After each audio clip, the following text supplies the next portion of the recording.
Well, welcome, basketball fans all over the world, wherever you may be. Welcome now to episode 2 here of Run That Back. If you haven't seen episode 1, I highly recommend. But right now, we're going to run it back to France's victory over the United States at the FIBA World Cup. And I'm very privileged to be joined by Amath M'Baye, Rudy Gobert, and Nicolas Batum. Gentlemen, thank you for joining us. And I think what basketball fans all over the world want to know is, how are you doing and how are you keeping busy? So, Amath M'Baye, how are you doing, my friend?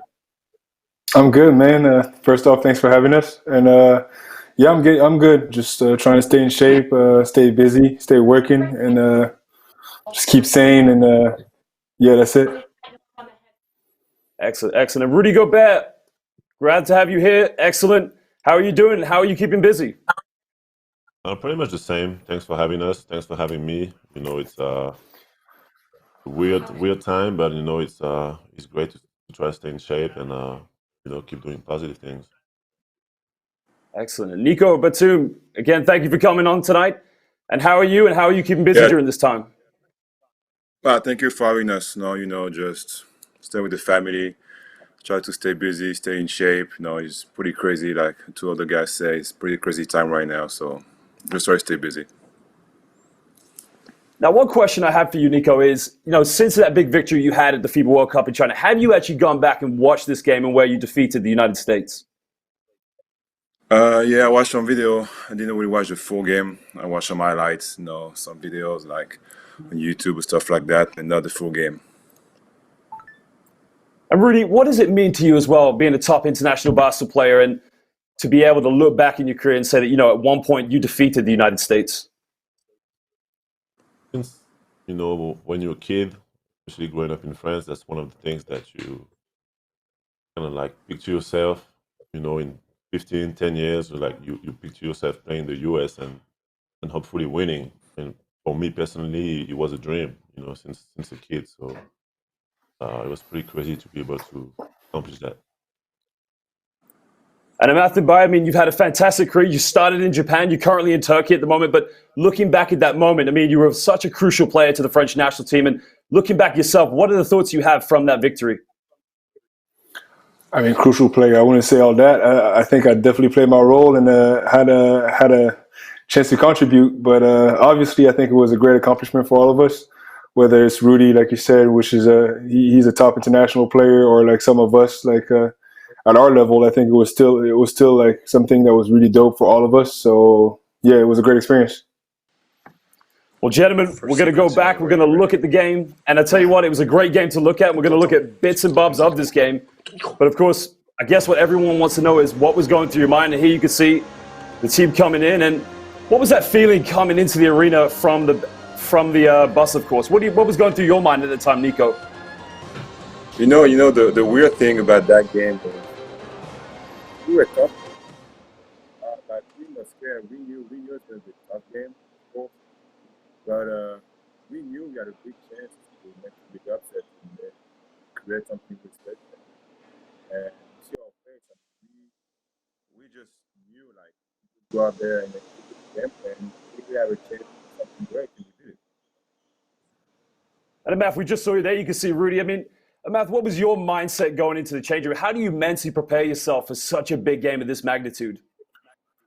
I think Nico said it best. I think we were very confident. I think for me personally, and for a lot of the other guys playing the States with all the NBA players, it can seem like a tough task. But we had so many good players on the team, so many players that excel at their level and excel in the NBA during their careers, that just to be around them and seeing how confident they were and how focused they were, I think it brought took all of us up, really brought us up and made us ready. And I think the focus level in general was super high, not just because we had to play the United States, but because there were somebody that were on the road of us achieving our goal and keep moving forward with the competition. So obviously we had to beat whoever was there, whether it was the States, whether it was Australia. We just had to go and beat these guys to be able to move forward. So I think that's where most of the focus were coming from, not just the opponent, but really them being on the way to us reaching our goal. Now, Rudy, a message from someone who knows you very well. You coached them basketball before, and they have a question that they would like to ask you, and it's about preparation for this game. And we will just see that message very shortly. Coach Rudy, how do you prepare mentally to a game like this? And for me personally, and for us, I think we were on a mission, and you could feel it from the day before, even on the plane. Uh, our mind was the atmosphere was different. You could tell that it was a game that we did not want to lose, and we all were aware of that opportunity that we had in front of us. And I think we're able to all make each other better in that way, in a way that we just by the motivation we push each other to a highest level of competition. Okay, gentlemen, so we're going to go now to the corridor just before you enter the court. And I guess what a lot of basketball fans are thinking, they see you guys playing this game, but how do you compare how the United States are preparing for this game? Of course, a lot, you know a lot of these players, but what is it like to see these players before you go up against them, I think? How do you feel when you see these players, Nico? You know what? No. I play with Kemba, so we play against all of those guys, so we know them. We knew we're not really. I'm not impressed, but we respect them. But this is the basketball world really changed from 20 years ago. So we knew we got a chance, so we can really show them we're scared of you. So okay, you're good. You have a ton of NBA players who have stars, future superstar, current superstar, but. We knew we had a chance, so when you see them, you don't really pay attention because they won't pay attention to us. They did not. So just go out there and win the game and try to play good basketball. And Amath, when you see these players and you go up against them, I mean, what is going through your mind knowing you're up against players such as Kemba Walker, Donovan Mitchell, and players like that? What motivation does that give you? It's always motivation, not just because of who we're going against, but more or less because of the mission that we're on. Like Rudy said, that was the biggest thing for me. I think, like they say, they play against these guys all the time. I work out in the States. I've played against NBA players before. Unless it's Michael Jordan and LeBron James, I'm not really impressed by anybody. You know what I mean? So it's just, it was not of us thinking that, oh my God, we're playing against the States. It was more of us just being on a mission to trying to get to our goals and accomplish what we wanted to accomplish in this competition. Rudy, a lot of people know you for being such an excellent basketball player all over the world. And how important is it for you to sort of act as a leader to the French national team coming out into this warm-up right now? I mean, how do you collectively bring the players together and keep them motivated? Well, for myself, I knew that it wasn't going to be about what I was going to tell my teammates. It was more about the attitude and the way I was going to play and show up. And I tried to, start the game very aggressively on both ends, and I felt like my goal was really to give to the team a little boost of energy and to make sure that everyone understands that we have a chance of winning this game. And the start was really, really the key for us. Well, gentlemen, we're going to go now to the French national anthem. And I guess what a lot of fans would like to know as well, playing at such a high level, I mean, all three of you are very prominent international basketball players. How much pride do you have listening to the French national anthem? I'll direct that question. Sorry. Yep. No, I think it was special not to.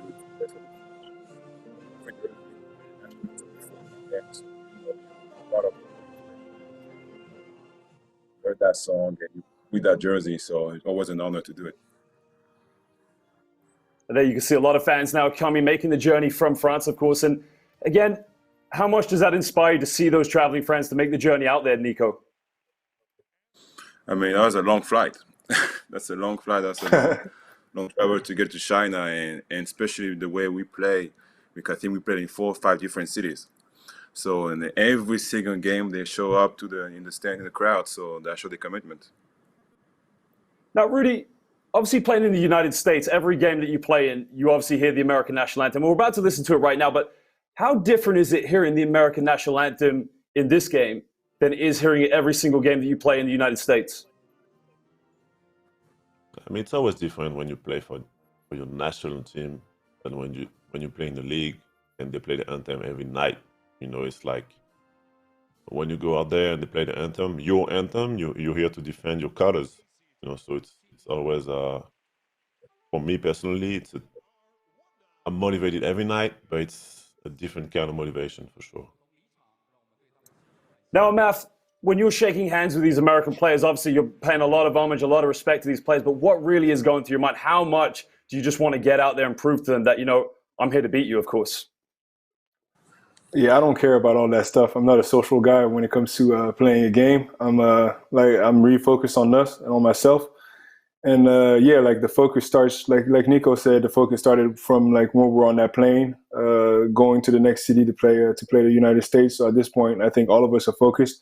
We're not really looking forward to like chit chatting or talking to people. We're just out here on a mission, and that's what we're doing. Definitely, of course. And I guess, a lot of teams, one question that's actually come in that I'm going to ask to all of you is, a fan has asked, if you could play for another national team, which national team would it be? I'll start with Amath. I mean, that's a very tricky question, of course. I mean, you're very proud to play for France. That's a tricky one. Obviously, for like the French national team is like one of my proudest accomplishments in my career, so I wouldn't change that for anything. I think the other team I would like to represent, of course, is Senegal, because that's where my heritage is from. That's where my parents are from, and that's a country that I've lived in, and I have a lot of pride in. Like I get a lot of pride from. So I think Senegal would be the one and only other team that I would consider. Mm-hmm. Excellent. And Rudy, what would be the case for you? I don't know, to be honest. My dad is from Guadeloupe, but it's French too. So it's like, for me, I don't see any other national country that I would like to play for. I'm proud of where I'm from, and I wouldn't want it any other way. I mean, definitely. I mean, that is a very tricky question, I must say. But I mean, these were the questions that came in from a fan. I guess, Nico, I imagine you would feel the same. But if there really was another nation that you probably would play for, which one? Yeah. I mean, as the same as Amath, I mean, my dad's from Cameroon, so my mom is French. I was born and raised in France. But my dad's from Cameroon. I got my whole family back in Cameroon as well. So it's going to be Cameroon for sure. Well, gentlemen, I mean, if anything, you've definitely represented the French national team with definitely a lot of class, and you've definitely wore the colors very, very proud. But right now, let's run it back to the start of this game, and let's go to Vincent Collet, because a very prominent coach in Europe. And what is the message that Vincent Collet is giving you here, Amath M'Baye? Just to go out there and apply the game plan with no fear, and just stay focused on what we're trying to do and trying to accomplish, and that we have all the tools and all the players that we need to go out there and win this game. Now, Rudy, what kind of motivation does Vincent Collet give you? Is he the kind of one that really wants you to go out there and work hard, or is he very much, play your game, be very complacent? How is he a man motivated, Vincent Collet? Did you ask me? Sorry, yeah, Rudy, yeah. Yeah. Okay. Now he really motivates us before every game. He's very practical and very detail oriented, so he pays attention to the details. But I really felt like that game, he found a way to motivate us, and he kind of like gave us the direction, but it also let us play the game and go with the flow of the game. And I think it was great. He did a great job. Mm-hmm. Nico, how much does Vincent Collet really sort of try to empower you with a much of leadership? I mean, you're a very experienced player with this team, but does he say to you at all, you need to go out there and lead by example through your experience? No, Vincent and I, we have a lot of history together. I mean, he's been my coach since 2004, so 16 years now. So he was my coach before I got drafted, and then as soon as we get the national team at the same time in 2009, so I know him pretty well. He's been the same. I mean, he really improved a lot the way he managed guys. I mean, the team, club, and national team are very different. And then we got better. We had some up and down, and we had some up and downs, but he's the best we ever had, I think. And the way he approached that competition, that was a new era. A lot of young guys, T-Pin, but it's not there anymore. So a lot of new guys, young guys, and the way he approached it and the way he handled the new generation was pretty good this summer. Well, gentlemen, we're about to go to the court as the beginning of the tip-off. And Amath, the first question I'm going to ask you is, who did you have your mind on and who you were going to defend first? Oh, man. Shoot, I don't even remember. I think it was Brown. I'm pretty sure. But I should have did my homework on this one. I'm not quite sure I remember. Now, right there we can see Evan Fournier, and we know how great a player he is. He's having a magnificent career in the last few seasons in Orlando. But the question I want to ask you, Rudy, is how important is Evan Fournier to your offensive structure? Oh, he was a key player. Of course, he was, I think, our best scorer, and just his mindset, his determination, is really something that, he leads by example, and, he's definitely one of our big leaders. And Nico, what is Evan Fournier like in practice? I mean, is he a very tough player to go up against? But I mean, how do you sort of measure his work ethic going into these games? I mean, he really is a hard worker. He wants to be the best. He's been like that since his young age. So we don't really surprised about it. So, like, we knew to start that competition, he's gonna have to be the guy on offense as a scorer. No, he and Nando. We knew that, and he did it well. He did it pretty well. He knew he has to do a job. So, and everybody around, I mean, in the lineup, we all had a job to do, a different job to do. Frank has to do something. We knew Rudy's going to control the paint, offense and defense. Amath and I, we had to do like matchup and switch matchup on defense as well. He knew he could do that, but Evan was really the scorer. I mean, if something went wrong, just give the ball to Evan. He's going to try to score points, and he did it your tournament here in Nando. And of course, Nico, you've got a teammate on the court right now, or an ex-teammate in Kemba Walker. Did you have a few words for Kemba just before the tip-off? Yeah, you just say hi, like, during the warm-up quickly. You don't really like socialize, like I might say, before a game like that. Even if you know the guy, if when you play some guy for a while, you don't socialize because it's too much of a big stage to be friends at that time. We're gonna talk about it after the game and be friends after, but during that time you can't really. You just say hi, have a good game, and that's it.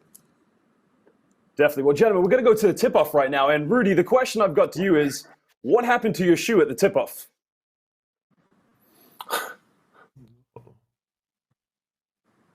I don't remember. Do you have the video? Right here. Here we go. I think he landed on my shoe and I had to put it back. Yeah, If you look at the replay here, it's almost like it comes off. Yeah, it came off. The back of my shoe came off. And that never happens. So it was a little weird, but I put it back in pretty quick. I think that needs to be a new stat out there. You did very well to get that the shoe back on very quickly. I did my best. Well, if we go to the early first play here, I mean, we talked about Evan Fournier. I mean, right away, you could see he plays with a lot of confidence. But just how important was it for you guys and your confidence, Amath, for Evan to get the scoring going for France in this play right here? I think, like Nico said, like obviously, and Rudy said the same thing. Evan was he had a big task for us, and I think it was to score as many points as possible and as efficiently as possible. And I think he did just that. And obviously, he's a very hard worker. He's a very good player, and he's shown it before, and he just proved it a little more during this competition. Definitely. You can see he's got an absolutely beautiful shooting form, and he's got a very quick release, and it's just very impressive to see that how well he gets it off. But Rudy, how often do you see Amath take shots every practice? I mean, does he stay after practice? Does he put a lot of work into his game? Yeah, he does. And I mean, from what I've seen, I never played with Amath before, and I was really, impressed by his work ethic and the work he put in every day. And I think, there is no secret. The reason why he was able to contribute and, help us achieve what we achieved is because of his work ethic. Now, if we look here, the United States respond very quickly with Donovan Mitchell. And of course, Rudy, you know Donovan Mitchell very well. You played together. I mean, what did you know about his game, and how were you able to get the French defense to sort of settle? Because you can see here he has back-to-back buckets. I mean, I knew he was gonna try to be very aggressive. I knew he was gonna take a lot of shots, but he was gonna, first try to shoot the jump shot and then attack in the end of the game. So just try to make it hard on him early. He made some tough ones, but I felt like we did a pretty good job containing him and making him, earn everything he got. And that was the goal, that was the game plan. Definitely. And Amath, How did you feel your defensive intensity? I mean, how did you feel as the game went on, how you stepped it up and sort of helped your team? Because defensively, you were an amazing player in that game, but what did you do intrinsically in your mind to motivate yourself to say, I'm not going to let you score? I think it was not just this game. I think it was like work from when we began together and like the roles were clearly defined. And I think that's one thing that was great about our national team is that we had good enough leadership from the players and the coaches so that everybody on the team understood their roles very early. And I figured out pretty quick that defensively I was going to have to step up and be like as good as possible to like be able to contribute in this team. And I thought that was what translated during this game, but also like most of the other games. Nico, I mean, you saw that's a great defensive play by Rudy. Rudy, you internationally, you're known as being one of the defensive players in the world. But Nico, collectively as a unit, how important is it for you guys to be on the same page defensively to ensure that you stop these players to obviously to go on and win this game? Oh no, that was the main goal of that team. To be dominant on defense. When we are really with us, in the paint. So that's why all the guys all around we have to take some pressure off Evan and Nando. So that's why Frank, Amath, and I we really try to do what you have to do on the perimeter to jump on defense, knowing we got really behind us. So Evan will have to do so much and be safe on offense. And especially on that game, we knew like one guy gonna take off for sure. You can't really contain 12 guys like that and make sure they score less than 10 points. That won't happen, especially against the USA team. So, no, Donovan had a good game, but we knew it. So we controlled that. The game was like, we need to control Kemba. And we did that. Now, Frank and Andrew did a fantastic job on him. Now, Matt, whenever you see a United States team, the first thing people think is the amount of depth they have in their bench. But tell me more about the French national team and the depth that you have from your bench and the amount of players that come off and sort of contribute to your team. I think us as a country, we're a little underrated because I think like we do a really good job at developing players and then keeping them playing for the French national team. But again, I think the biggest job and the biggest thing for us was leadership. I think we had a great leadership, whether it was from the staff and the players from like very early on, so everybody understood their role and like this kind of the standard with which you had to play, because we knew we had to bring it anytime. We're like from very early, if you wanted to make the team, you had to make sure that you brought it every game. And I think eventually when we had our final group, we were very deep and very committed. And I think that's what got us to where we got, even though that's not where we wanted to get, but we still had a very good run. And then, of course, we talk about the depth on the bench. You just had Albasi come right off the bench and get that prominent steal. Rudy, what's it like knowing you've got a teammate like Albasi coming off the bench and be able to contribute for you guys like that? That was a statement, coming in and guarding one of the best players in your position in the world and just take the ball away from him like that. And I remember being on the court defensively and, he gave us all, a little boost of energy, for sure. And Matt, we're going to go now to your first points of the game. And to me, I absolutely love this play. You caught it at mid-range. For me, this was very Michael Jordan-esque. And I think, Nico, you get the assist here. But Matt, run us by, how often do you practice this move? First off, I'm going to say one thing. Don't ever mention me and Michael Jordan in the same sentence. And then I'm going to say that's definitely one of the – because nobody can be mentioned with Michael Jordan in the same sentence. It's just not something that we do. But yeah, that's, if you ask anybody, that's like my patented move. Like that's literally what I do every day, every game, every practice. It's on everybody's scouting report. I'm still kind of surprised that I get anybody with this move. I do it so much. So yeah. Now, Nico, did you get the assist for that play? I don't think so. He took a dribble, so FIBA was different. Well, you got to do it next time, Matt. You can't take a dribble. Move and still get an assist. Yeah. No, I mean, excellent. I totally understand what you're saying. I mean, it was just such an unbelievable move. I mean, if we go in next now, I think, Rudy, one thing in this game where you were very prominent at is that you never really gave up. Anytime you got the ball in the low key, there were double teams, there were triple teams. But here comes the pick and roll, of course. But what I love is just the never say die attitude right here. What's going through your mind, Rudy, every time you're going up for a shot? Is it to go up for a second opportunity as well? I mean, I'm trying to make the first one, but when I miss, I'm trying to to get my offensive rebound, and that's the way that's what I've done my whole career, and I think it's pretty hard to stop. If they're able to stop me on the first shot, it's very hard to get me on the second jump. Of course, I mean, the American defense was very physical. Every time you got the ball, you could see the help side, the double teams coming. But again, it just shows the tenacity and sort of the hunger, I guess, to go back after. And you could see Vincent Collet, very excited, applauding you for that effort. But I guess every little effort counts in this game, and you guys really made it count. Now, at this point, how are you guys feeling in the game just at the end of the first quarter? I mean, were you guys where you wanted to be, or did you feel that you guys could possibly be ahead a little bit more? Nico, what did you think about that? You know what? I talked about it with at the end of the first quarter. That was a tie game, and that was the second time I have to play the US. The first time I played them was in London in 2012, so that was a different team, and that was a tie game also in the first quarter. But we still lost by 30. So that's what I told to assistant coach Rudy Gobert. I'm like, just cool down, man. Last time we did that, we still lost by 30. So just focus, take quiet. But the mindset was different. And guy came off the bench, did great. So we knew the starters. We did start the game in a pretty good way, and the guy we came in right after that did a good job as well. So we're pretty confident at that time. Now, a lot of times what you see on social media is professional basketball teams practicing half-court shots after practice, and I think it's pretty much at the end of the shot clock. Nando De Colo has the ball with seconds left, and he launches up a prayer. I mean, do you guys in your practices, do you have fun at the end and play a game at half-court? Who can make those shots? I mean, Matt, do you end up being the winner in those competitions? First off, I don't gamble, and I definitely don't play those games because I will lose all my money.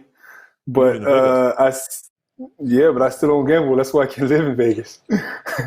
But if I had to put my money on anybody to make those type of shots, it would probably be Evan and Nando. I definitely wouldn't put it on Rudy because I saw him lose a lot of money doing that. I made some money. I made some money. Yeah, okay. Yeah, well, not this summer. Not that summer. Not this summer. Not this summer.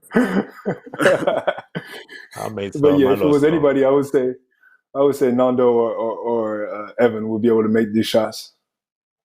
But Andrew now, too. Rudy, do you think you can make these shots as well? Ask Vincent Poirier. Ask all these guys. I took all the money. I lost against Evan a few times though. A few times. Evan, I should never play against a lot of Evan time. again. A few times. A few times. Once a day, or twice. For 10 days. For 30 days. All right, gentlemen, we're going to go next part of the game, and you guys go on a 9-0 run. And I guess, Rudy, what's going through your mind when you sort of gain this momentum in the second quarter and you're on this run? Are you starting to feel that, you're controlling the tempo of this game? For me to go, I knew it wasn't going to be about 1 quarter, 2 quarters. It was really about keep putting pressure on them the whole game. And, and I was so focused on every possession, defensively, offensively, that it didn't matter when, until the last second, I was going to give, my highest level of focus and energy. And I didn't want to have any regrets after that game. And Matt, how are you feeling during this 9-0 run? I mean, were you starting to feel that, that this could be the game for you guys, or were you thinking, no, we have to stay focused because it's Team USA, anything could happen? Oh, definitely got to stay focused. I think a game is a long, it's just the second quarter. It's a lot of time left.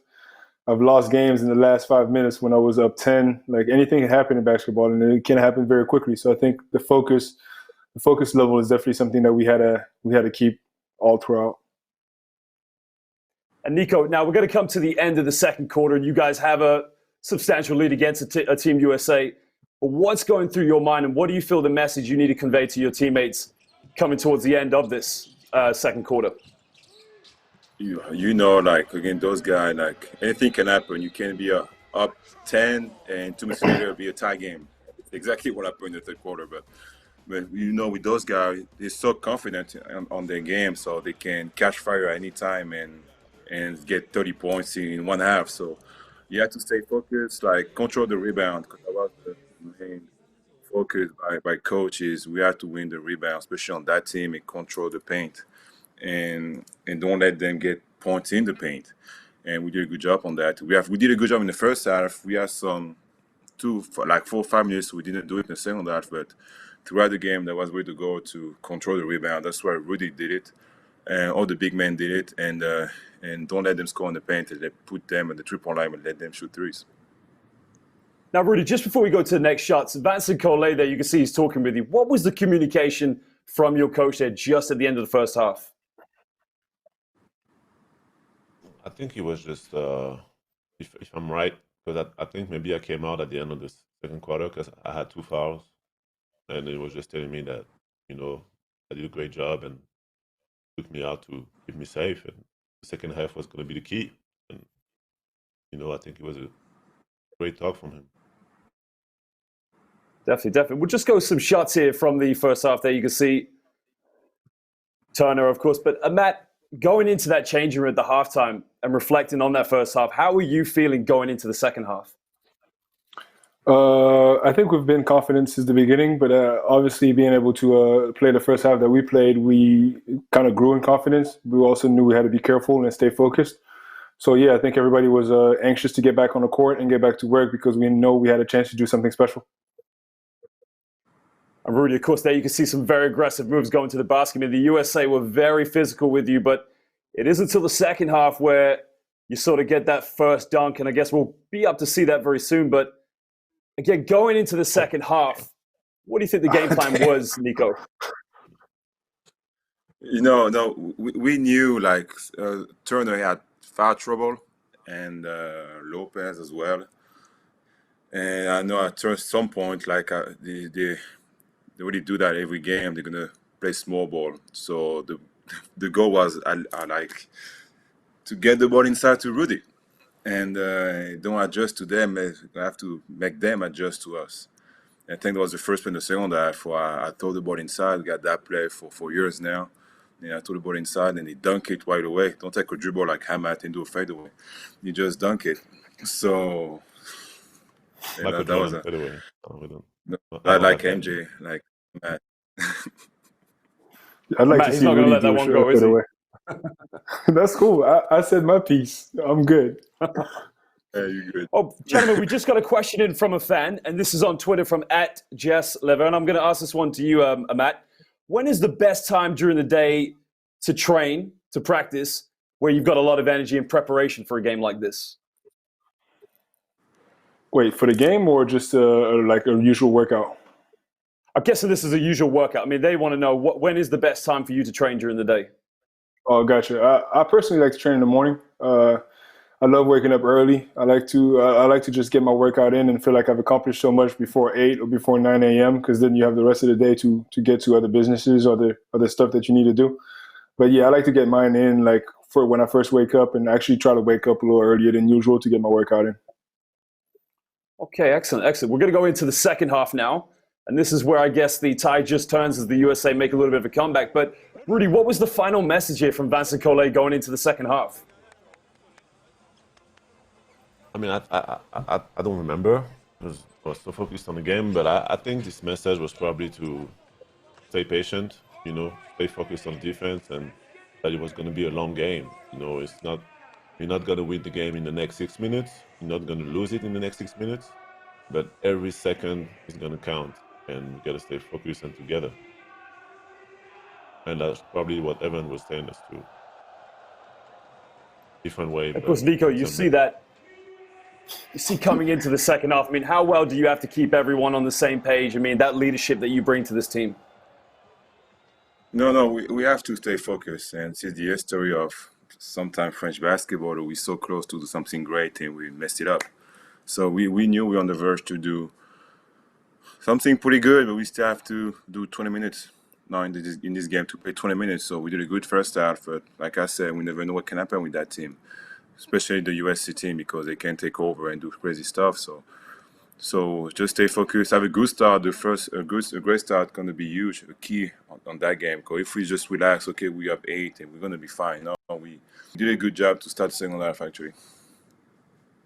Well, Rudy, we've mentioned quite a lot now. I mean, the defense from the United States was very physical in the first half. They made it very tough for you, but we're about to see your first dunk. And the question I've got for you and many fans, Rudy, How did it feel when you got this big dunk? And Nico, you do get the assist here. For me, I really wanted to destroy them, and when called a play for me starting the second half, I knew that I had to make a statement, and no matter what, I just wanted to go up strong, and I could have a foul, offensive foul, or no matter what, but I just didn't want to. I wanted to make a statement, and I knew that it was gonna. Once again, every single time that I had the ball, I knew that it was gonna impact the team, and not just by the 2 points, but mentally, show my teammates that we're gonna dominate them every single time. Rudy, going on to the next play, it's quite interesting because you talked about you possibly could have gotten an offensive foul, but go right back down the other end. Here you can see Miles Turner. How well did you read him for this play? I said something to him after I dunked the ball.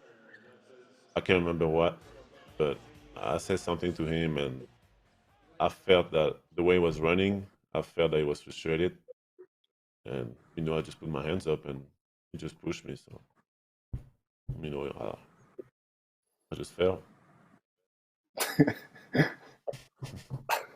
Matt, you have a big smile on your face. Has that happened in practice before? Nah, but that was definitely a flop. It was well played, but it was definitely a flop.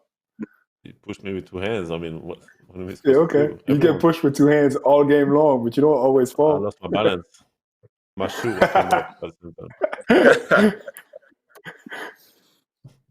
Nico, what's your opinion? Did he sell it very well? He did. He did sell it pretty well. I mean, it works. So I think that was his third foul at that point of time. So, and we knew if he didn't have Turner on the court because a great rim defender. We know that. Maybe one of the best in the NBA, if not the best. So that's what he said before the game. That's why Rudy gets so motivated before the game as well.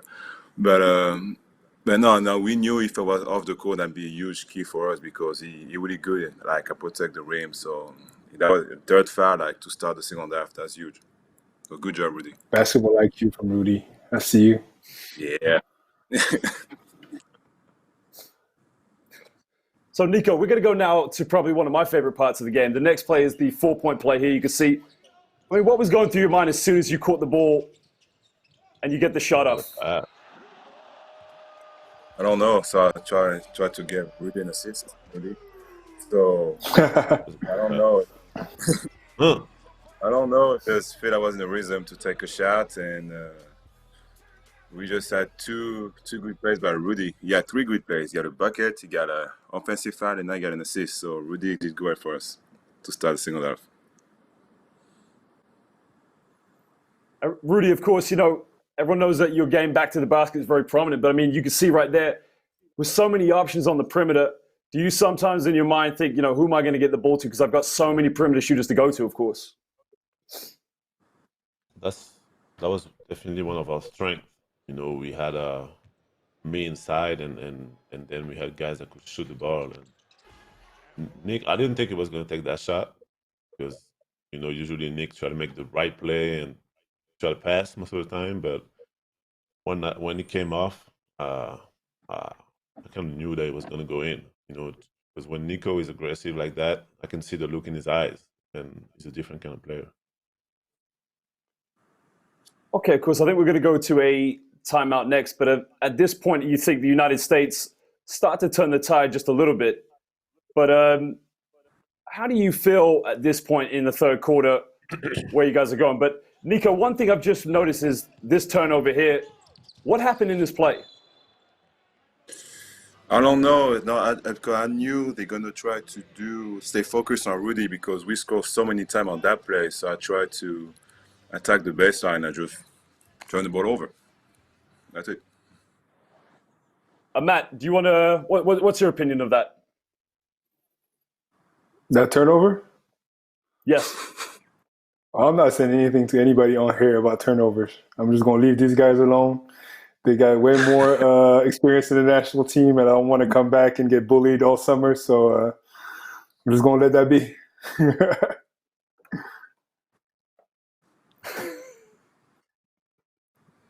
Rudy, do you think that Nico didn't sell it as well as you did in the offensive foul play? Try to. Definitely try to. But, you win some, you lose some.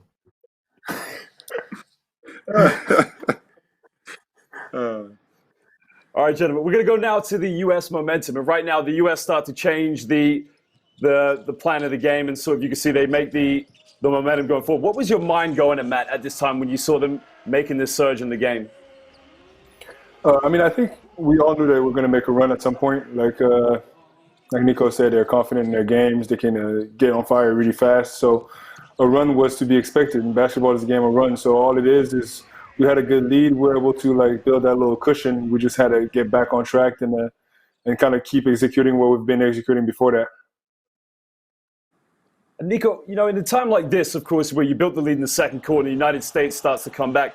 How important is it for someone like yourself, who's such an experienced player for this national team, to really keep the players together and stay focused? No, we have to, don't panic. No, relax. No, they're going to make a run, and they did make a run, so it was still a long game. We still have, more than a quarter to play. So, and we had experience on our side as well because we had Nando. We played some competition with Rudy and Evan as well. So we had guys who's been there before, in that moment. No, FIBA game is different, and those games are different than the NBA. So we had guys who've been there before. So we knew we had experience maybe on our side. As I'm crazy to say, but because it's so good, we really had experience on our side. So we didn't panic at that time. They made their run, they're good. Okay, cool, just relax. So just get back on defense, get the ball inside to Rudy, get the ball to Nando and Evan, and just execute the game plan. Now, Rudy, one of the things that really worked for the national team in this game, for your team obviously, was the pick and roll. And, the crowd is starting to get behind the U.S. national team. They're making this run. But how do you go about, in your mind, to set that pick and roll and to sort of slow the game down and really make it your tempo? I think, the Team USA did a great job of giving us different looks defensively. They really, at one point, they were switching everything. At some point, they were really helping inside. And for me, as the guy that sets the screen, I was really trying to anticipate what they were trying to do, be able to first get my teammate open, get Nando, Evan, Nico, all these guys open for the shot or the drive, and then get myself open. Because I knew that there was no way they could stop both of us. They weren't going to be able to stop our guards and myself inside. And we did a great job taking the right decisions at the right time. Guards did an excellent job.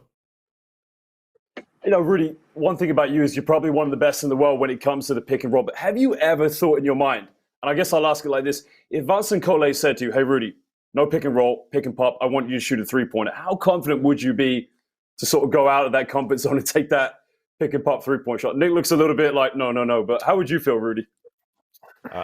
If Coach would have told me that before that game, I would have asked for him to get drug tested. Because against a team that, a game when we were up 50, I want that. But against a crucial game that could completely change the history of French basketball, it would have been a little weird coming from Vince.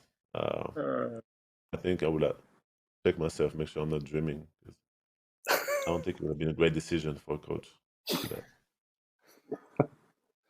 Matt, what would you say if you saw Rudy take a three in that situation?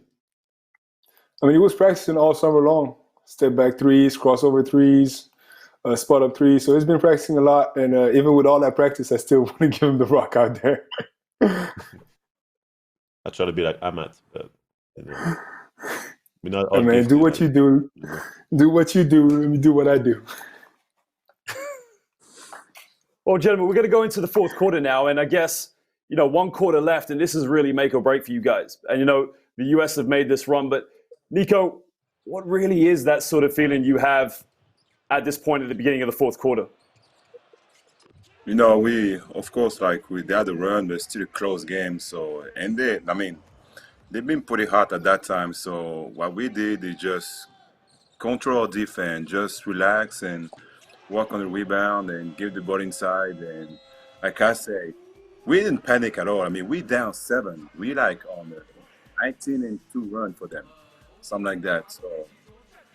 So we knew like just we have to relax, guys, because we play at the tempo at that time.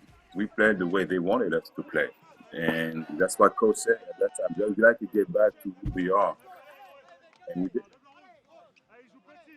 Now, Matt, we talked about the depth in your bench and the amount of players you've got coming off. I mean, you've got a fantastic team, but right now in the fourth quarter, one player who really stood out for you guys, I felt, was Frankie. Frankie came in, he hit some big shots. I mean, what's it like having a teammate like Frankie that can really step up in the crunch time and make those big time shots? I mean, obviously Frank is incredible talent, and I think he had a big chip on his shoulder coming in his game, playing against some of the guys that he plays against all the time in the NBA. Obviously, I think Nick and Rudy are like more established players in the league than he is, so he had a lot of proof, and I think he did absolutely that, and he played amazing for us throughout the whole competition. He had the right mentality, the right work ethic the whole time, and I think it was definitely his time to shine, and he took the opportunity to the fullest. Rudy, how proud are you to have, everyone knows what a fantastic basketball player you are, of course, Nico as well, and you too, Matt, but how proud were you, of course, of Frankie to step up and hit those big-time shots, not only for the French national team, but for himself as a player? I was really happy for him, because I know that for his first few years in the league, he didn't prove yet what he wants to prove, and that game was and that's what I told him, that game was a big opportunity for him to show what he can be and who he is, and to show that he can play with those guys, and what he did in the fourth quarter. I don't think we would have won the game without him, just because he made some big shots when we needed them, and we all know what he brings defensively. But even offensively, he made some great decisions down the stretch. Now, Nico, we're going to go a little bit further into the fourth quarter, and you guys have really sort of weathered the storm. The U.S. made that run, but you guys have got yourself back into the game, and you have a 4-point lead at this moment with 3 minutes to go. But really, Nico, what is going through your mind here with 3 minutes to go when you're up by 4 at this point when this bucket goes in by Rudy? When Rudy dunked it, I'm like, okay, guys, now relax. Okay, we control the game now. They're the guys.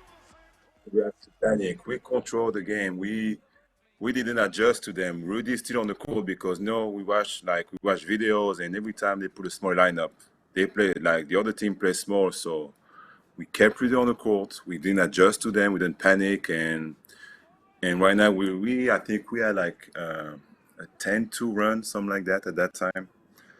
So no, a 15-2 run, 15-2 run, and after like when Frank made the back to the next play, so we knew like, okay, the momentum is on our side with 2 minutes left, and the crowd was getting to be on our side as well because they knew. I mean, the U.S. went on a 46 winning streak combined, and the crowd was witnessing maybe something crazy.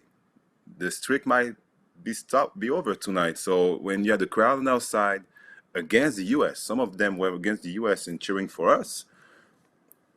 You have the momentum on our side, so now we have to close it out and stay focused on defense, especially. Now, before we go to the next play, Rudy, I just got one more question. We've already asked you about the first dunk, but that second dunk right there, Rudy, what was the feeling inside you when you made that second dunk? I mean, just the adrenaline, the feeling. Just watching the action, I got some chills just because like I felt that the momentum was shifting at that point, and in my head there was no way we're gonna lose that game. After that, like there was no way, and we're gonna do whatever it takes. And every second we're gonna, be focused, especially defensively. So for me at that point, it was like the new game was just starting, and it was like we got 4 minutes left. We're not gonna give him any chance. So we're going to go to the next play. We're going to go back to Frankie. We talked about him hitting some big-time shots, but at this point, it looks like he's hit a three-pointer. But Matt, were you slightly disappointed to know that this was a 2 and not a 3-point shot? I mean, I don't really remember, honestly. All I know is that it was a clutch bucket for us. We needed it, and 2 points is better than 0. 3 points would have been better, but 2 points is definitely better than 0. So I think we were all super hyped to get such a clutch basket at the end of the shot clock like he did. And again, Nico, I mean, we talked about, this was a big game for Frankie. Of course, he stepped up big time playing against a lot of these players before. But, how impressed with you for him to get a step back shot off against a player like Kemba Walker, a player that you know so well, who's a very good defender? I mean, how tough a shot was that by Frankie? No, that was a big statement game for him, and that was a big statement play as well. I mean, to hit 2 shots in the clutch, especially that one against Kemba. Kemba is one of the best point guard in the league right now, and I think Frank will introduce himself to the world. Like Rudy said, he had to prove something. That was the best stage for him to show, especially in the NBA, in the public, the American public, like who he really is. I mean, Kemba didn't have his best game against us because he missed some shots, maybe also because Frank and Andrew did a good job in on offense, especially in the fourth quarter. Really, Frank took shot like he had to take. He had to take those shots, and he did it, and it was huge for us. And that's why I think we're really happy on the bench, because to have those shots from him, that was something even special for the team. Now, gentlemen, we're going to go to a next play. And for me, this is arguably the best defensive play of the game. And Rudy, this is what you're renowned for. But I'm going to direct this question at Matt. How big a block was this by the great Rudy Gobert? I don't want to toot his horn too much because obviously he's right here, so I don't want him to feel too great about himself. But obviously, I think he's what, 2-time NBA best defensive player. So just to be able to like switch on a guard like that and guard him just like as good or better than anybody else, I think is where he gets his money from and where he gets his the way he's respected everywhere in the world for. So just for our guards and our staff to be comfortable with the fact that we can just switch everything, especially even with our biggest guy in the team, is a luxury that like a lot of other teams don't have. And so, yeah, he proved it. He is just against like another great NBA guard, and he's able to just guard him like any other NBA guard would be able to, if not better. And that's great for us. Now, Rudy, obviously that was Donovan Mitchell that you blocked, your teammate. Have you, did you know that he was going to go with a reverse layup, or do you think had there been any other player that possibly could have been a foul, maybe not being used to seeing that every day in practice? I was just focused on the moment. I remember looking at the clock and telling myself that if we get a stop on this possession, there's high chance that we're going to win this game. And, when he added a little something, of course, that it was my teammates that had the ball, that I know him pretty well, but I wasn't, in my mind, I wasn't going to let anyone score on that possession. There was no way. Now, we're going to go next to the free throws towards the end of this game. And, Nico, did it surprise you a lot to see that the USA had missed quite a few free throws sort of here in the crunch time of the game? I mean, they missed quite a lot. I mean, here's a three-point shot by Kemba Walker, but again, he stepped up and missed quite a lot. Did this surprise you, him being a former teammate of yours? Kind of, yes. So, we know it was a special time for them because they didn't get in this position to be down 5, down 6 with less than a minute to go. So that's what I say. I mean, FIBA is different than the league, and we knew we had experience on that side, in our side. That happened. That happened. So he missed free throw. We made our free throws. We could close out the game that way. So, I take those missed shot for sure.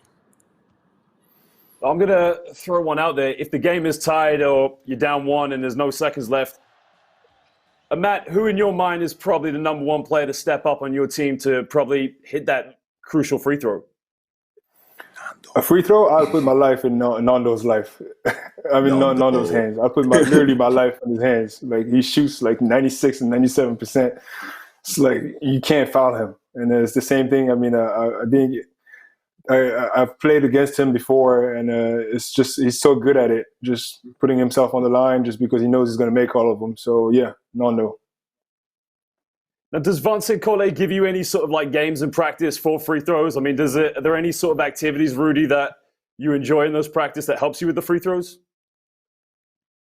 Personally, I shoot free throws after every practice. We try to do sometimes competitions. It's like we have to do a contract as a team, and if we don't get that contract, like for example, we can make, I don't know, we all shoot two, everyone shoots two free throws, and if it's like 12 guys, we got to make like 20 out of 24, and if we don't make it, we got to run full court, come back. So it's a good game, I think, for the mind and to add a little pressure than just shooting with no pressure in practice. Of course, Nico, the question I got for you is, what is it like, the difference in shooting free throws when you're playing for Charlotte than when you're playing in China at the FIBA World Cup? The sort of atmosphere. How different is that atmosphere? It's different because when FIBA is usually like a game like high pressure game or knockout game most of the time. So we play 82 game in the NBA, so it's different. The pressure is different. But you play, I've been in a situation when I made free throws in 2014 to win the medal, and I missed those free throws in 2015 to get to the final. So the pressure is different, and the atmosphere is different for sure. Gentlemen, we're going to go now to the final few seconds of this game, and I guess in that little huddle there, what is the message that you're giving to the players there, Nico? Just relax, just close out the game because, when you watch the history of French basketball, especially in 2005 against Greece, until the last minutes, like the last seconds, everything is over. We're not done yet. So just close out the game the right way. Now, Nico, you just stepped out of bounds there, but had you kept the ball in play, did you have a kind of finishing move, like a kind of dunk, a windmill, and a 360? What would you have executed? Nothing crazy. Just to one hand or two hands dunk to maybe a left hand layup, like something casual. Exactly. Something relaxed. What about you, Amath? What would you have done if you were in that situation? I definitely would have windmilled it. 360 windmill. Might as well get a highlight. You know what I mean? It's the end of the game. Obviously, it's a very serious game, and there are high stakes. But finish a game on a highlight like that would have been great. Mm-hmm. Rudy, what about you? Layup. That's a lie. That's a lie. I would have probably tried something that we never. Step back three. If it's floating. No, I don't know. Probably some pretty emphatic. I would have probably try to break the rim or something. Mm-hmm. I see that. Matt, has he ever broken the rim before? Not that I've seen, but his dunks are pretty damn scary. I tell you that much. I'm not jumping with him. Mm-hmm. Okay, fellas, we're going to go now to these celebrations. And, the game is up. But at this point, it's over. And, Nico, what's the feeling that you've just beaten the United States now? How do you go? What's going through your head at this point? I'm like, wow. We did it, actually. No, we did it, even if it was just the quarterfinals. So, just stay focused. And because, we did that mistake for 5 years before that when we beat Spain. So just relax, focus. We did a good job, but we did nothing yet. They were just the quarterfinals. So don't stay focused and don't mess up the semifinals. Actually, we did it again. So, and we did it. We messed up the semifinals pretty well. So, but yeah, that was still just talk about that game. That was just a great accomplishment for the basketball. Now, Rudy, at this point, you've beaten a lot of you've beaten your teammate Donovan Mitchell. You've beaten players that you go up against, but as Nico just said, it's tough. It is the quarterfinals, but it's tough because you've beaten the United States, and it's the one team everybody wants to beat. But does it really? I guess is it tough to really admit that it does almost feel like you have almost won the final, even though it is Team USA? What I was trying to tell myself is that we have to enjoy the moment, because it's something that it's not just a regular game, and we knew that. That was probably the best team in the tournament, and we beat them. But at the same time, we wanted more. And we knew that it was just a step. And I think our focus was already I think it was hard to like just wipe that game away and get ready for the next game. But at the same time, I didn't feel like we were overly celebrating, or I didn't have that feeling that we were overly accomplished. What we told each other after in the locker room, we told each other that we had to get ready for the next one. And I think we did everything as leaders, to try to make sure that guys didn't feel accomplished, and we wanted more. Now, Matt, obviously going on for this game, of course, the next thing to look for is the Olympics. And what does it mean to you, Matt, to sort of play at that next level for the French national team in the Olympics? A lot of work. Obviously, my spot is never guaranteed. I was lucky enough to be a part of this last adventure. But obviously, a lot of work. I think one of the things that I'm the most proud of is that I was able to earn the trust of like all my teammates and the staff. I did it once. I do believe I can do it again. But I'm like, it's an amazing experience. I think what I'm going to keep from this last campaign was just the feeling of being a part of this team, just the guys in general, the staff, the whole experience itself, more than the game itself, just to be able to just be with all my French guys and really an amazing group of guys throughout the whole competition. So that's what I'm looking for the most. Some very good dance moves there, Matt, I tell you. But Nico, what do you think you guys have to do going into the Olympics, to get that gold medal? Because it's so deserving. You guys are a fantastic team. But what do you feel you have to do as a leader for this team?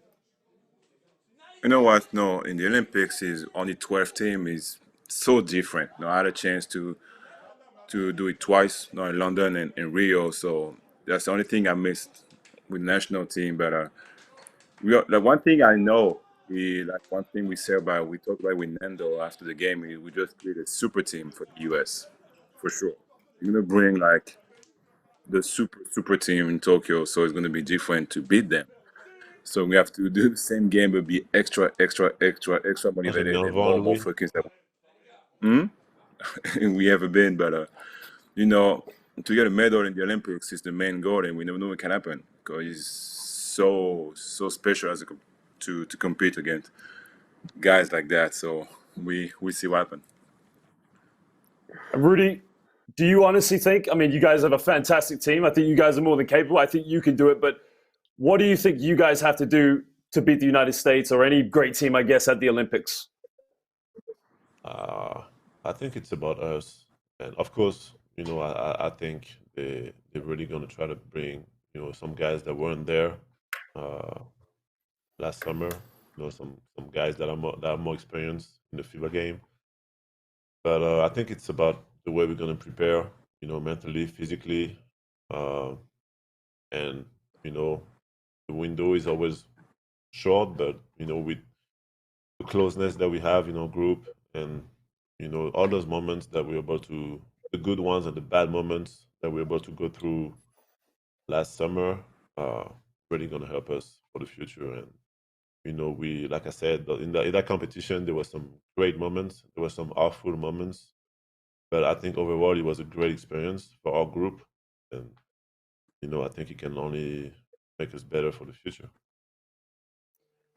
Well, gentlemen, I obviously want to thank you guys very much. Thank you for coming here. It's a pleasure to be in the presence of three great international basketball players, Nico, Rudy, and Amath. Obviously, this is Run That Back episode 2. I wish you guys all the best of luck. I mean, you guys have definitely inspired a younger generation of basketball players all over the world. Amath, I think you've played very fantastic in this game, and I look forward to seeing you guys play in the future, of course. So thank you very much, fellas. Thank you. Appreciate you guys. Thanks for having us. All right, guys. Peace.